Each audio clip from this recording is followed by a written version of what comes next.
Hey guys, and welcome back to my channel. Today, DIY Doris is going to do a shade sail. This is the finished product, you guys. So stay tuned, keep watching if you want to see how I did it. Also, don't forget, subscribe to the channel if you want to see more of me doing my DIY jobs all around the place.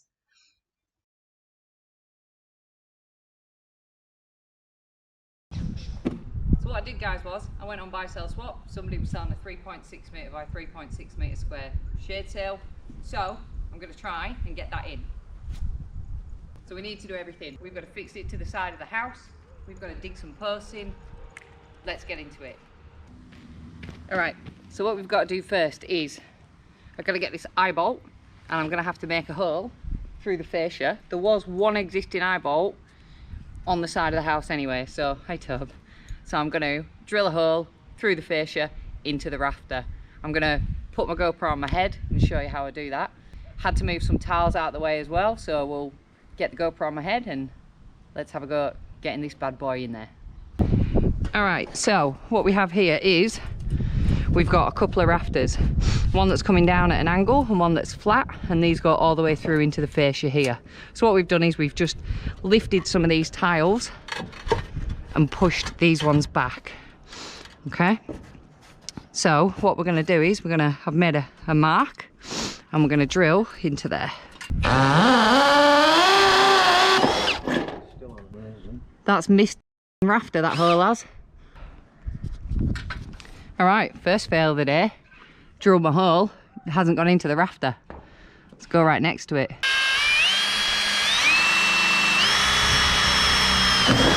Oh, you mother gypsy. Alright, so DIY Doris had the first fail of the day. I did one hole, I did another hole. I still went into the rafter, so I did a third one. What I'm probably going to do is, I don't know, stick a bit of metal in front of that or behind it and just paint over it. Hopefully you won't see it because the eye bolt will be in the way. So I just need to make this hole a bit bigger to actually take the eye bolt, but only in the fascia. Now, for some reason, because my GoPro was on my head, I ended up taking a picture of the roof of my house when I was screwing in the eye bolt. But basically, I just screwed it in by hand and then tightened it up using an adjustable spanner just to get a bit of extra leverage on it. All I'm doing here is measuring. I measure, and then measure again. If you are a subscriber to the channel, you will know that all my videos, I just measure everything. All I'm doing here is, because the shade sail is 3.6 metres square, I measured 4 metres into a square. 4 metres along the side of the house. I dropped a string line down to the ground and measured 4 metres out. Obviously, you get a bit of leeway and a bit of wiggle room because you've got chains and turnbuckles and stuff like that. With the chain, here I am. I don't have any bolt cutters, so I just chopped them down using my angle grinder. I love my angle grinder. It's such a good tool and it just makes everything so easy. And I'm just guessing the length that I need for the chain because you'll see shortly, once I get it up, I mess with it anyway. You right there, Sammy? Yeah, you.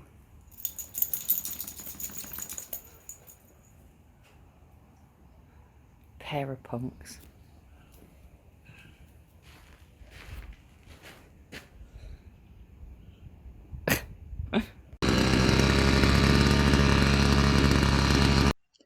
Okay, so this is my auger or my post hole digger. I got it off eBay for, I think it was like $200 delivered. And I've used it for heaps and heaps of stuff. It is so handy. And it came with like 3 different size bits. So you can do obviously narrower or wider holes. I would well recommend it because it just makes life so much easier when you're digging holes. The ground where I live is super hard as well. And it does just, it gets right through it and makes life so much easier. So I'm digging my holes to a depth of 600 mil.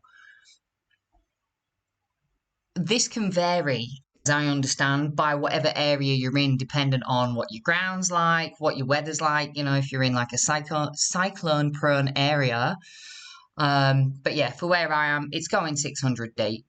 And it's obviously a little bit wider than what's needed to fit my steel posts in there. So just real quick, I had a moment of clarity here, and I remembered that the sewerage line for the house actually runs out towards that back fence, somewhere around where I was digging. What I did was I found the point at the end of the yard or at the end of the garden where it was, and then measured out and just made sure that I was missing it. There also is, if you guys are going to be digging, there's a dial before you dig, where if you're not sure, you can dial the number or contact your local shire and they'll let you know like where the sewerage line is and stuff like that. Underground power we don't have where I live, or in my street anyway, so I don't have that to worry about.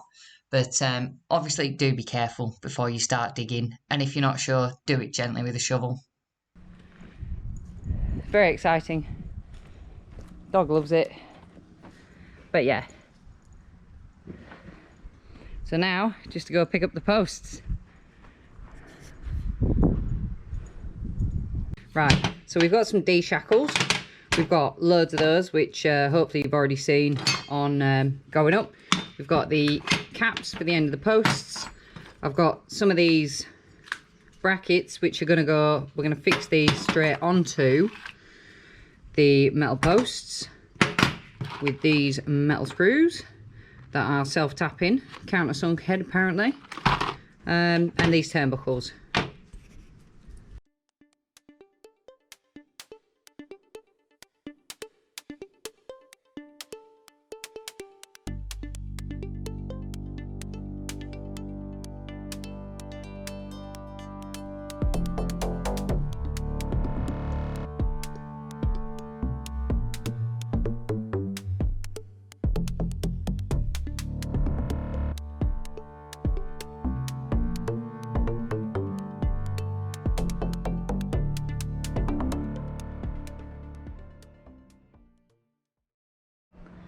Alright, so here it is just basically thrown up. What I want to do now is I want to tighten these chains. So I'm just going to go through and take each one up by a couple of links and put the D-shackle through that and do the same on the other side until it's nice and taut.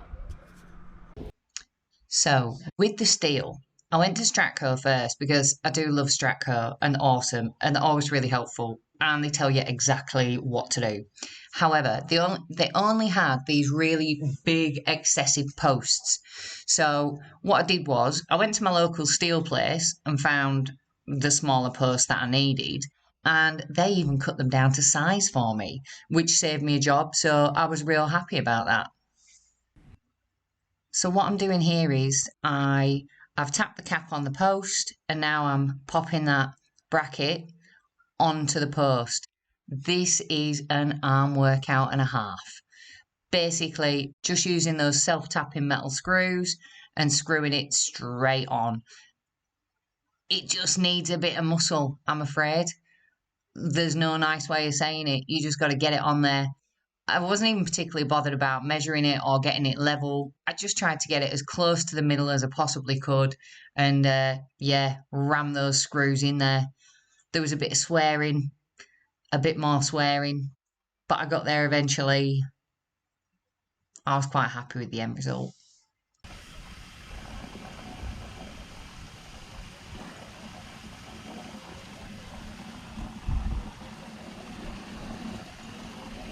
Hey Sluggy, don't you pee on them bags?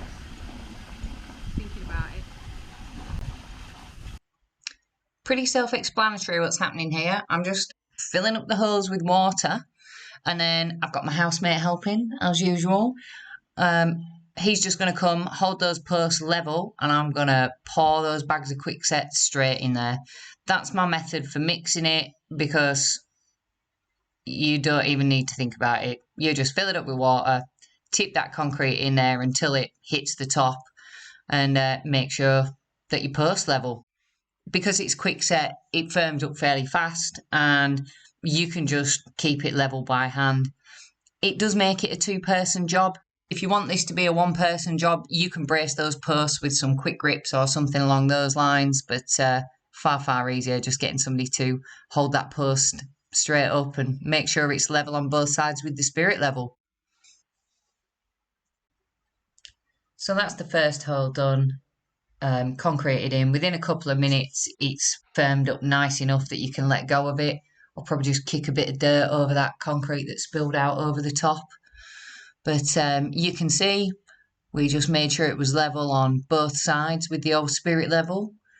And that was that. Keep on keeping on, and on to the next one.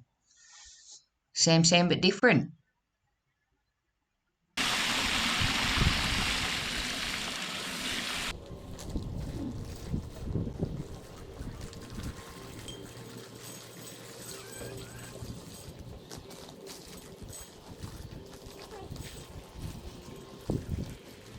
Okay, so that's my posts cemented in. Now we wait, probably till tomorrow, to actually hook the rest of the shade sail up to that. I'm about to have a beer, but before I do, I'll just talk you through quickly why I want this shade sail up. Oh, hey Tubbs. Quick talk through of my yard, okay? I did used to have a really big tree just there, which gave me great shade for all my chickens. However, it was a gum tree and it was on its way out, so I had it chopped down. I'll try and overlay some pictures in of that massive tree getting chopped down. So there's now not a lot of shade left for the chickens at all. And I live in Kalgoorlie, where it is super hot all summer. And yeah, you have days and days and days where it's, you know, high into the 40s during the day, and it doesn't really get much below 30 of an evening. So I wanted a bit of extra shade for my chuckens. Because I took a big tree out of there, I've planted some little ones all in here. Some of these will get quite large, so I'm trying to be friendly to the environment. I've got a fiddlewood at the back that should get quite big, and a mulberry here which should get quite big, and then some smaller ones here. I've got a cherry blossom, a lemon, and a dwarf mulberry. I've actually got a little jacaranda there as well, that might get quite big. I have a couple of little sheds here at the back. Can't wait, eventually the main aim of the game is big shed in the corner there, and then off the back of this house probably a nice little seating area, probably some decking, something like that. But stay tuned to the channel, because videos coming on all that at some point in the future. Hey guys, so it's day 2. My concrete has set, my posts are solid, so I'm going to have a crack with these turnbuckle, turn shackle, I can't even remember what they're called, these things, anyway, and try and get that shed sail taut. I'm on my own today, so let's see how we go.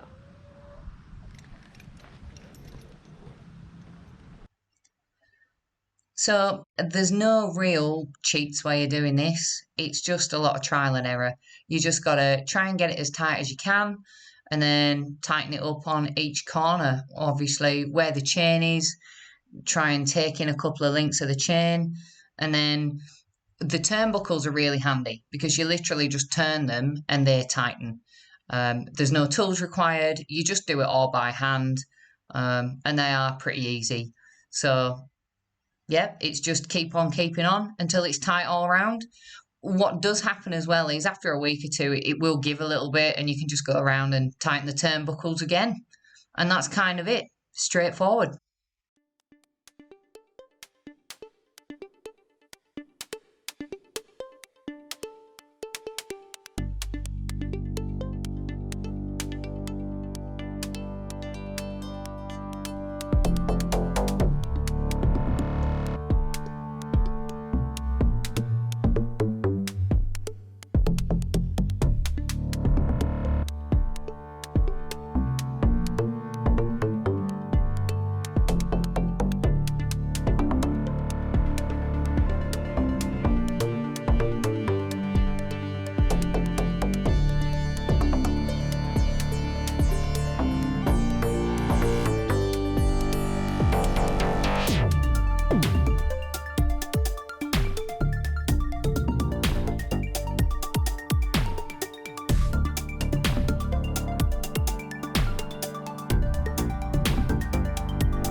this video was helpful. Hit the like button. Don't forget to subscribe to the channel if you want to see more, because I've always got more jobs to do.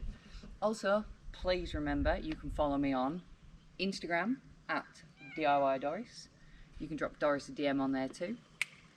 Drop a comment below, let me know your thoughts on this video, anything you liked, anything you didn't like. Remember guys, I want the content on this channel to be part driven by you guys. And just remember, final thought for the day, Team Doris, we can do it. Thanks guys, I'll see you in the next one.